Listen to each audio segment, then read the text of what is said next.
Please welcome Robert Pattinson. How you doing? Howdy, sir. Hey. How are you? I'm well, how are you?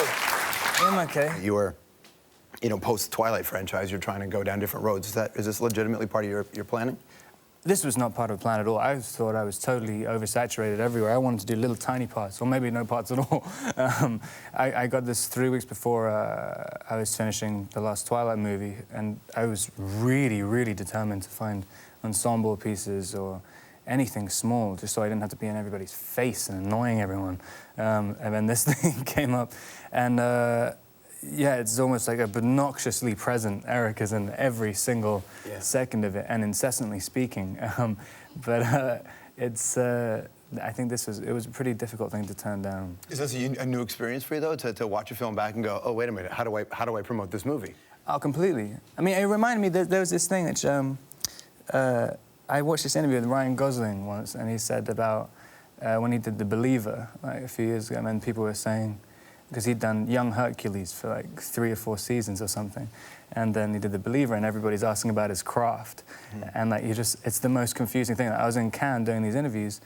I mean, I was really fighting to not look pretentious for years, and then someone gives you 1 inch of like kind of the possibility of being pretentious, and I was like grabbing it so hard and just going around being the biggest douchebag.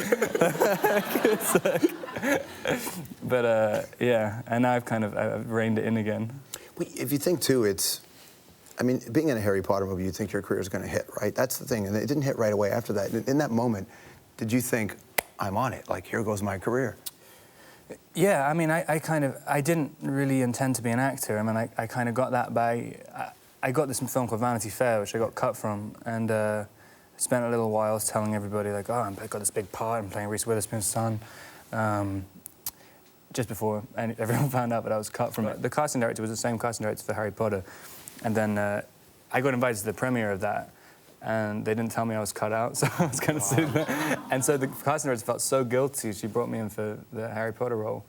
And that's what got Hardwick's attention for Twilight, right? What did Catherine say? I don't know. Catherine called me up when I was in London, and I hadn't read the script or read the book.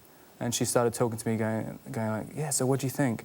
And I think it was about 3 o'clock in the morning, and I was going, oh man, he's just an animal. He's an animal. Like, I hadn't even read it. I was just like, he's a sex machine. It's crazy. And I think Catherine liked that. But I don't know what I was talking about there. What do you make of everything that's happened, though? Because it's become, I mean, there was a time when there were a lot of huge stars, but you have a different kind of mania around you that I haven't seen in a long time. What's it like on the inside? It's, I don't know. I mean, you're completely disconnected from your kind of doppelganger, I think.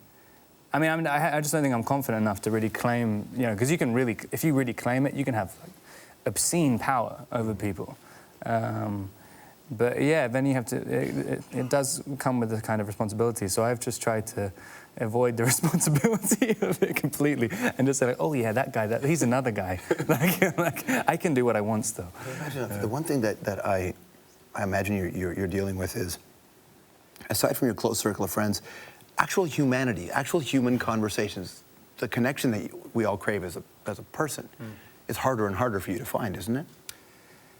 Yeah, but I just remember, I think I was pretty similar before. I mean, I'd be like one of those people who's desperate to go to a party, but then they go to the party and then they just stand in the corner with the people they came with and refuse to acknowledge that anyone else is there. Yeah, so I don't know. I don't really miss anything. And also, you kind of, you think you have all these kind of fantasies that, oh, if I wasn't famous, I'd meet all these random people in the street all the time. But you don't meet random people in the street. I mean, most of the time you're trying to avoid everybody, even if you're not famous. Has anybody come up to you, though, and said, 2 in the morning, listen, you could have this kind of career if you just did this? No. They're just like, people, I think people are sort of consistently surprised at the fact that I'm still around. It's a fluke. Do you think much about the fact, though, that when this franchise goes away, that you need that second act of your career. Do you think about that? I mean, the only thing I ever thought about was thinking, I don't want anyone to think that I somehow got trapped by something, you know. And I don't know if anyone really does, the general public, about Twilight and everything. But, I mean, the amount of times you get asked, like, oh, are you worried about getting typecast, blah, blah. I'm just worried about people saying, like, what happened to that guy? Like, I mean, you know, and also, you know, you think, you want to do something at least a little bit worthwhile with what kind of power you've been given, through luck, and not just chase after, not just keep trying to extend the same thing for as long as possible. I'm not very scared of it going away at all. So I don't know. I mean, if I could somehow maintain a career which I could keep making movies like Cosmopolis, then I think it'd be amazing, because not very many of them are made. No, so. It's also timely. Like, you get to play with a character that most people don't get to play with. You get to act in a great scene with Paul Giamatti. Like, that scene, it's a 20-minute scene, man. It's a pretty intense moment. Like, that sort of stuff, actors don't get that opportunity too often. No, not at all. I was saying earlier, this is like, if I read the script and David wasn't attached to it, this is the kind of script which you'd read and think like, wow, this is amazing, but this is never going to get made, ever. Because everything like that is never made. You see anything which is slightly different, you know it's never going to get made.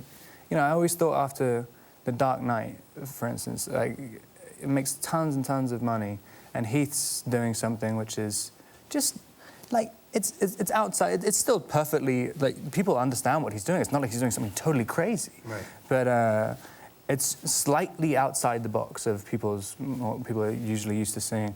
And I really thought that was going to change everything about how big budget movies are made. But it didn't. No. No. Like, and so, I don't know, if every single actor wasn't afraid of trying to do, you know, something slightly abstract and you know, not concerned about their movie making tons and tons of money, then eventually the industry would change. But I mean, you and other guys in your position, can you make these kinds of films then? And not just as actors? I think you can once. I don't know how many other times. I'm desperately trying to get a superhero movie now. Are you really? Well, congratulations on Cosmopolis. It's a hell of a performance, man. Well, thanks a lot. Really good to see you. Robert Pattinson, Nice to everybody. see you.